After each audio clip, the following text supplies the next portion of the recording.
الله سبحانه وتعالى دوما يعطي فرصة في أشد المواقف.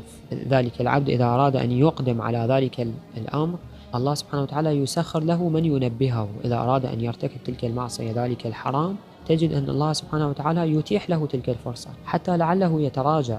حتى عمر بن الخطاب أشد أعداء الله كانت له تلك الفرصة، لكنه أبى إلا أن يفعل ذلك الفعل الشنيع، أبى إلا أن يقدم على ذلك الصنيع.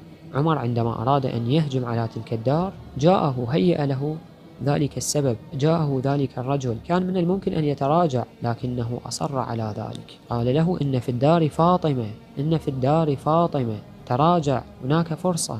لكنه قال: وإن ضيع تلك الفرصة التي كانت فرصة عظيمة. فالله سبحانه وتعالى دوما يترك لك تلك الفرصة.